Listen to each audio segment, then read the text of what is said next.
북러 정상회담의 무대가 될 것이라는 관측이 제기된 러시아 블라디보스토크 동반경제포럼이 오늘 개막했습니다. 12일 본회의 일정을 앞두고 김정은 북한 국무위원장이 실제 러시아로 향할지 관련 동향이 주목됩니다. 취재기자 연결해 보겠습니다. 임성재 기자. 네, 통일외교 안보부입니다. 네, 김정은 위원장의 동선에 주변국들의 관심이 쏠리고 있습니다. 북한 매체에서는 관련 보도가 나온 게 있습니까?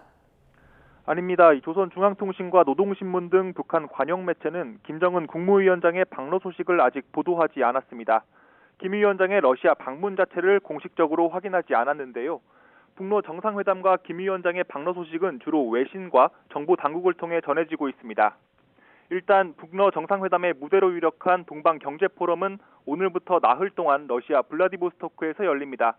러시아는 푸틴 대통령이 포럼 사흘째인 오는 12일, 그러니까 모레 전체 회의에 참석한다고 공식 발표했는데요.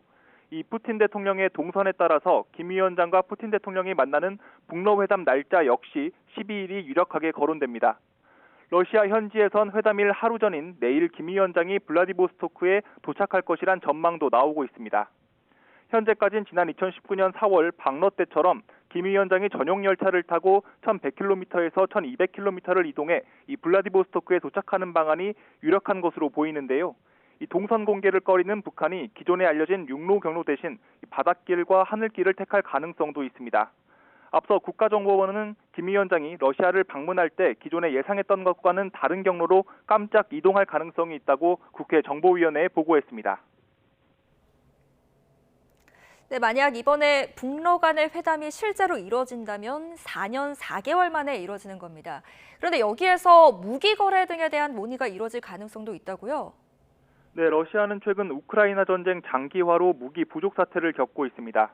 이 때문에 러시아는 북한으로부터 탄약과 로켓 등 무기를 공급받길 기대하는 상황입니다.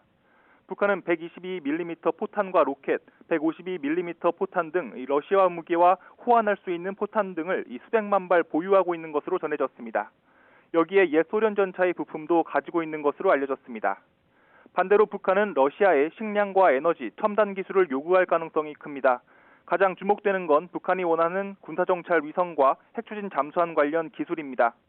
북한은 올해 들어 2차례나 군사정찰 위성을 발사했지만 로켓 2, 3단의 이상으로 실패로 돌아갔습니다.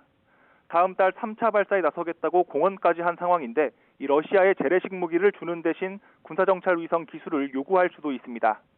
또 김정은 국무위원장은 최근 전술핵 공격 잠수함의 진수식에 참석해 이 원자로를 동력으로 하는 핵추진 잠수함 건조 계획을 밝혔는데요. 러시아가 이미 핵추진 잠수함을 전력화해 운용 중이라는 점에서 이 관련 기술을 요구할 가능성이 제기됩니다. 지금까지 통일외교안보부에서 전해드렸습니다.